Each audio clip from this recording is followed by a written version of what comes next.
Tariffs, it's a very fluid thing these days.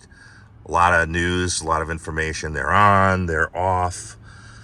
What can an equipment manager do to prepare for tariffs? I think you can do a few things. The first big one is having a good plan for replacement cycle, looking out 6 months to a year, even 2 years.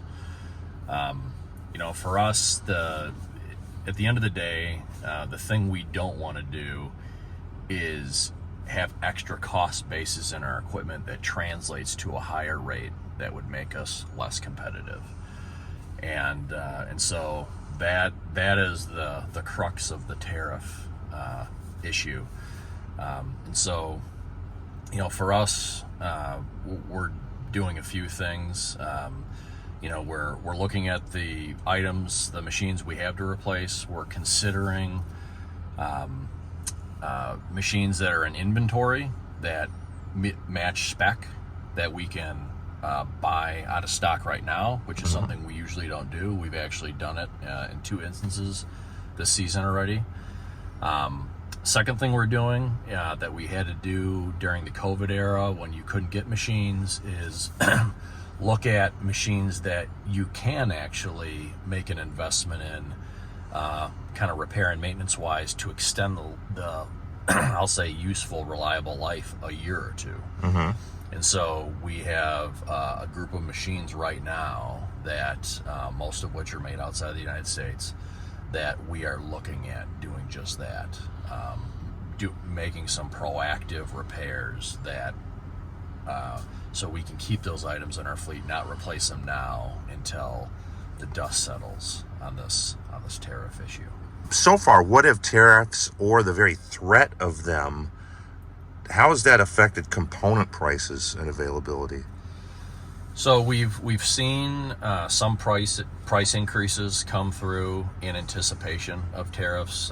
It's been nowhere near the level of tariff that you've heard about in the news, like an extra 15 or 20%. It's been more modest, somewhere between 3 and 8% is what we've seen. There's certainly been some availability issues. At this time, we're not doing any rebuilds.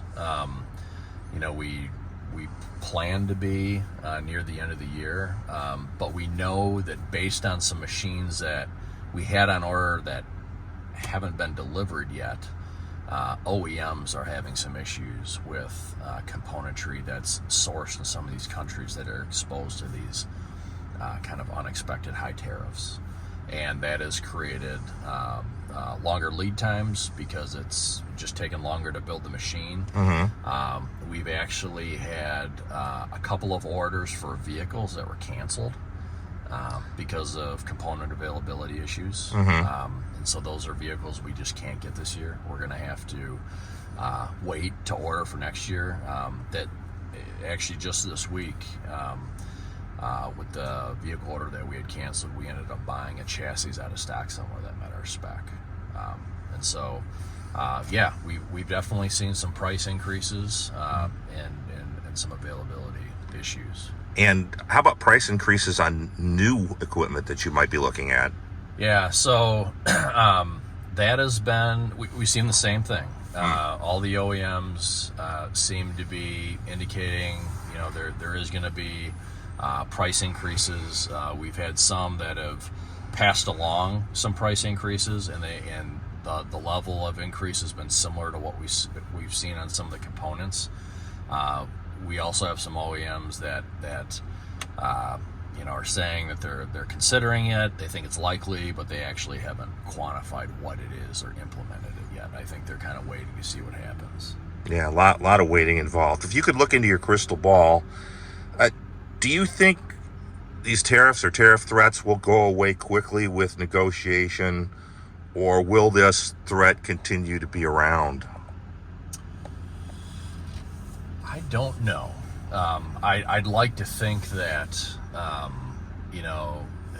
these tariffs will generate some discussion and some negotiation and result in some mutually beneficial long-term agreements. Because at the end of the day, tariffs, equal unexpected costs, volatility, and that's tough to manage. Kind of in a business where you're really concerned about managing long-term costs. And so I hope that kind of in the relative near term that we do have some discussion and some kind of good long-term agreement and some stability that we can count on, and that's predictable.